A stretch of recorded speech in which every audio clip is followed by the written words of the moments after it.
गावात एकाच कुटुंबाच्या घरात अचानक लागते आग। 4 महिन्यांपासून कुटुंब रस्त्यावर, घरात अचानक लागते आग। वैज्ञानिकांकडून तपास सुरू। एका गावात असे नेमके काय घडत आहे? एकाच कुटुंबाच्या घरांमध्ये पुन्हा पुन्हा आग का लागते? घरात ना गॅस सुरू, ना शॉर्ट सर्किट, ना कुणी आग लावताना दिसतं, तरीही कपडे, धान्य, अंथरूण, गुरांचा चारा आणि घरातील सामान अचानक पेट घेतं। ही घटना मध्य प्रदेशातील ग्वाल्हेरपासून काही अंतरावर असलेल्या अंतरी गावातील आहे। बाहेरून पाहिलं तर हे गाव इतर गावांसारखंच दिसतं। शांत वातावरण, साधी माणसं आणि रोजच्या जगण्याची धावपळ। पण गेल्या काही महिन्यांपासून या गावाचे नाव एका अशा रहस्यमय घटनेमुळे चर्चेत आलंय, ज्याचं उत्तर आजही कुणाकडेही ठामपणे नाही। गावात जाणाऱ्या प्रत्येकाच्या तोंडी एकच प्रश्न आहे, त्या घरामध्ये नेमकं काय घडतंय? या गावात एकाच कुटुंबातील 5 भावांची घरं एकमेकांच्या अगदी जवळ आहेत। अनेक वर्षांपासून जे एकत्र राहत होते, शेती, जनावरे आणि कष्टाच्या जोरावर संसार सुरू होता। कुठलाही मोठा वाद नव्हता, कुठलीही शत्रुत्वाची पार्श्वभूमी नव्हती। पण अचानक एक दिवस त्यांच्या आयुष्यात अशी घटना घडली, ज्यामुळे सर्व काही बदलून गेलं। सुरुवातीला एका घरात ठेवलेल्या काही कपड्यांना अचानक आग लागली। घरातील लोकांना वाटलं कदाचित काहीतरी चूक झाली असेल।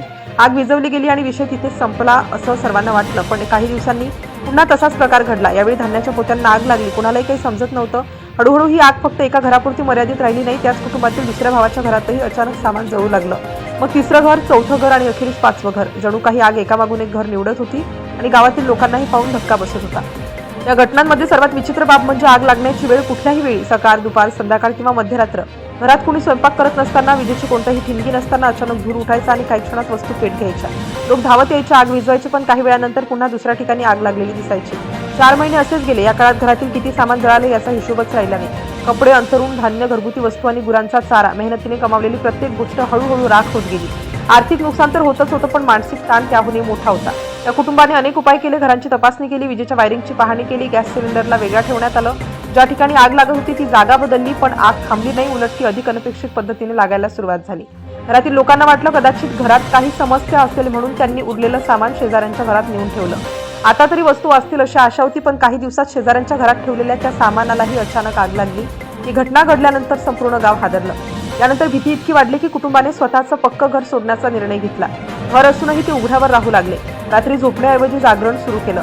प्रत्येक जण आगीची वाट पाहत असल्यासारखा पहारा देऊ लागला, कारण आग कधी कुठे लागेल याचा काही अंदाज नव्हता। गावातील लोकही घाबरले। काहींनी आपल्या मुलांना त्या घराजवळ जाण्यास मनाई केली, काहींनी जनावरे दुसरीकडे हलवली। संध्याकाळ झाली की लोक त्या भागात जाणं टाळू लागले। गावात एकच चर्चा होती, हे नेमकं सुरू तरी काय आहे? दरम्यान अनेक अफवा पसरू लागल्या। काहींनी याला भूतबाधा म्हटलं, काहींनी जादूटोणा असल्याचा दावा केला, काहींनी हे कुणाचं तरी शापित ठिकाण असल्याचं सांगायला सुरुवात केली। भीती वाढली आणि लोक विविध गोष्टींवर विश्वास ठेवू लागले। कुटुंबाने सुरुवातीला अशाच सल्ल्यांवर विश्वास ठेवला। काही मांत्रिकांना बोलावण्यात आलं, विविध धार्मिक विधी करण्यात आले, पूजा, हवन आणि इतरत्र उपाय झाले, पण त्यानंतरही आग लागण्याच्या घटना सुरूच राहिल्या। त्यामुळे लोकांचा गोंधळ आणखी वाढला। गेल्या काही दिवसात तर परिस्थिती अधिक गंभीर झाली। दिवसातून अनेक वेळा वेगवेगळ्या वस्तूंना आग लागल्याच्या घटना समोर येऊ लागल्या। आग इतक्या वेगाने पसरत होती की वस्तू वाचवण्याची संधीच मिळत नव्हती। काही मिनिटात सर्व काही जळून खाक होत होतं। पीडित कुटुंबातील सदस्य सांगतात की आता घरात राहण्याची हिंमत उरलेली नाही। रात्री झोप लागत नाही, मुलं घाबरलेली आहेत। प्रत्येक आवाज ऐकला की पुन्हा आग लागली की काय अशी भीती वाटते। 4 महिन्यांपासून सुरू असलेलं हे संकट त्यांच्या संपूर्ण आयुष्यावर परिणाम करत आहे। गावकऱ्यांनी स्वतःच्या पातळीवर खबरदारी घेण्यास सुरुवात केली। घरामध्ये पाण्याचे मोठे डबे भरून ठेवले गेले।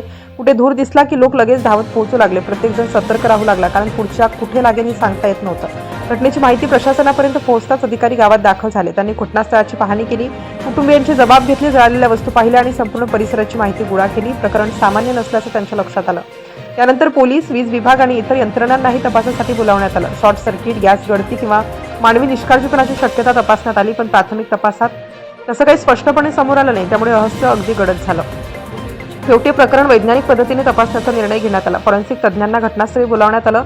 जळालेल्या वस्तूंचे नमुने गोळा करण्यात आले। जमिनीची, परिसराची आणि इतर बाबींची तपासणी सुरू करण्यात आली। प्रशासनाने गावकऱ्यांना स्पष्ट सांगितलं की कोणत्याही अफवांवर किंवा अंधश्रद्धांवर विश्वास ठेवू नका। जोपर्यंत तपास पूर्ण होत नाही तोपर्यंत कोणताही निष्कर्ष काढू नका, कारण प्रत्येक घटनेमागे काही ना काही कारण असतंच आणि त्याचाच शोध आता घेतला जातो। सध्या या घटनेमागे नेमकं कारण काय आहे याचं उत्तर अजूनही मिळालेलं नाही। मात्र तज्ज्ञ जमिनीखालून बाहेर पडणारे वायू, काही रासायनिक प्रक्रिया किंवा वातावरणातील बदल आणि इतर काही वैज्ञानिक कारणांची शक्यता तपासतच आहे। तपास पूर्ण झाल्यानंतरच या रहस्यमय आगीचं खरं कारण समोर येईल। तोपर्यंत ही घटना गूढच आहे आणि गावासह संपूर्ण देशाचं लक्ष या तपासाकडे लागलेलं आहे।